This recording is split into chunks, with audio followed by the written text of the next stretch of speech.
Guys Tamil Nadu வந்து பார்த்தீங்கன்னா, இப்போ ஈபி பில் பிரச்சனை தான் வந்து பார்த்தீங்கன்னா போயிட்டு இருக்குது. ஒரு சிலர் வந்து எனக்கு ஈபி பில் ரொம்ப கம்மியா வந்திருக்குன்னு சொல்றாங்க. ஒரு சிலர் வந்து ஈபி பில் மத்த போன ஆட்சிய விட இந்த ஆட்சியில வந்து பார்த்தீங்கன்னா ரொம்ப அதிகமா வந்திருக்குது. ஒரு 2 மாசமா நாங்க ரொம்ப அதிகமா கட்டுறோம். ரூ. 1000 பில் வந்து பார்த்தீங்கன்னா, ரூ. 10,000 ரூ. 20,000 நாங்க கட்ட வேண்டியதா வருது அப்படின்னு சொல்லிட்டு வந்ததுனால ஈபி ஆஃபீஸ் வந்து பிரச்சனை பண்றதுக்கு ஆரம்பிச்சுட்டாங்க.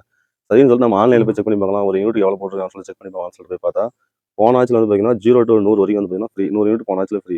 அதே 100லேருந்து 400 யூனிட் வரைக்கும் வந்து பார்த்தீங்கன்னா ரூ. 2.35 ஒரு யூனிட்டுக்கு ரூ. 2.35. ஆனா 400 யூனிட்லேருந்து 600 யூனிட் வரையும் ரூ. 3.50 ரூ. 3.50 எவ்வளோ 400 யூனிட்ல 600 யூனிட் வரைக்கும். ஆனால் அதே இந்த ஆட்சியில் வந்து பார்த்தீங்கன்னா 0 to 200 வந்து பார்த்தீங்கன்னா ஃப்ரீ. எவ்வளோ 0 to 200 வரைக்கும் ஃப்ரீ ஸ்கீமு. ஆனால் அடுத்த ஒரு ஸ்கேமை கேளுங்க. 200 யூனிட்லேருந்து 400 யூனிட் வரைக்கும் ரூ. 4.70 எவ்வளோ ரூ. 2 மேலே வந்து பார்த்தீங்கன்னா ஒரு யூனிட்டுக்கு வந்து பார்த்தீங்கன்னா ஏற்றிட்டாங்க. இந்த பக்கம் ஃப்ரீன்னு கொடுத்துட்டு இந்த பக்கம் அமௌண்ட்டை ஏற்றிட்டாங்க. ஏன்னா இவங்க சமாளிக்கணும்ல, அதனால ஃப்ரீன்னு சொல்லிட்டு இப்படி ஏற்றிட்டாங்க.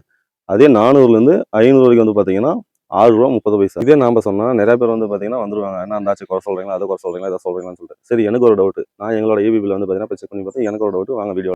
இதுக்கு வந்து இவங்களோட இபி ஆப்பே நம்ம போய் அமௌண்ட் பே பண்ணுற மாதிரி நம்ம போய் பார்க்கலாம்னு சொல்லிட்டு மை கன்சியூமரில் போயிட்டு நம்பரை என்ட்ரு பண்ணிட்டு அதில் போய் பார்த்தா மை டிரான்சாக்ஷன் மை யூசேஜ் இருக்குது. யூசேஜில் பாருங்கள் 318 யூனிட்டுக்கு 547, 306 யூனிட்டுக்கு 733 ரூபா. இது என்ன டிஃப்ரெண்ட்னு எனக்கு ஒன்றும் தெரியல. இது கீழே பாருங்கள் போன ஆட்சியில் வந்து பார்த்தீங்கன்னா 47, 37, 57 இந்த மாதிரி சம்திங் தான் பார்த்தீங்கன்னா வந்திருக்கு. அது ஜீரோவும் ஒரு சில மந்த் வந்திருக்கு. இதில் பார்த்தீங்கன்னா 3 ஆகஸ்ட்டில் 547, 26 மேலே 733, ரெண்டுமே பாருங்கள் 318 யூனிட்டுக்கு 547. ஆனால் 306 அதை விட கம்மி யூனிட்டு, ஆனால் 733 ரூபா வந்திருக்குது. இது எப்படின்னு தெரியல. சரி இவங்களோட கால்குலேட்டர்லேயே போய் செக் பண்ணி போகலான்னு சொல்லிட்டு போய் பார்த்தா 306 யூனிட் போட்டாங்கன்னா இதில் வந்து பாருங்கள் 498 ரூபா தான் வருது. ஆனால் அவங்க 733 ரூபா போட்டிருக்காங்க. ஆனால் இதே 318 ரூபா போட்டாங்கன்னா ஓரளவுக்கு கரெக்டாக வந்துச்சு. இது ஒரு 5 ரூபா வந்து இதில் அதிகமாக காமிக்குது. ஆனால் அவங்க பில்லு கம்மியாக காமிக்குது. இது 555 ரூபா வருது. இதுதான் வந்து பார்த்தீங்கன்னா எனக்கு ஒன்றும் தெரியல. எப்படி 318 யூனிட்டுக்கு 547, 306க்கு 733ன்னு சொல்லிட்டு. ஆகஸ்ட் மாதம் 318 யூனிட்டுக்கு ரூ. 547. அது அந்த கால்குலேட்டர்ஸ் போட்டு பார்த்தா ஓரளவுக்கு கரெக்டாக வந்துருச்சு. அதே 306 யூனிட்டுக்கு 733.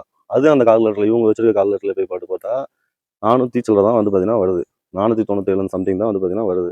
இது எப்படி இது ஸ்கேமா இல்லை என்னன்னு தெரியல. ஆனால் ஒரு 200 வந்து பார்த்தீங்கன்னா போன மாதம் வந்து பார்த்தீங்கன்னா மே மாதம் வந்து பார்த்தீங்கன்னா எக்ஸ்ட்ரா போட்டிருக்காங்க. அதை நம்ம அவங்க கூட போய் கேட்டாலையும் அவங்க வந்து ஒரு ரெஸ்பான்ஸ் பண்ண மாட்டாங்க, எதுவும் பண்ண மாட்டாங்க.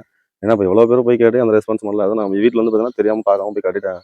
நாம வந்து பார்த்தீங்கன்னா இது ஆன்லைனில் ஓரளவுக்கு செக் பண்ணி பார்த்து நமக்கு தெரியுது. வீட்டில் இருக்கிறவங்களுக்கு தெரியலன்னு சொல்லிட்டு போய் கட்டிட்டாங்க. இந்த ஆட்சி வந்து பார்த்தீங்கன்னா அந்த மாதிரி நிறைய பிரச்சனை போயிட்டு இருக்குது. இது எப்படின்னு சொல்லிட்டு தெரியல. இதை சொன்னால் நம்ம வந்து கமெண்ட்ல வந்து என்ன வந்து திட்டுவாங்க. அதனால கரண்ட் இபி பில் கட்டுறதுக்கு முன்னாடி எல்லாரும் அவங்களோட யூனிட் எவ்வளோ யூஸ் பண்ணிருக்கீங்கன்னு சொல்லிட்டு செக் பண்ணி பார்த்துட்டு போய் இபி பில் கட்டுங்க.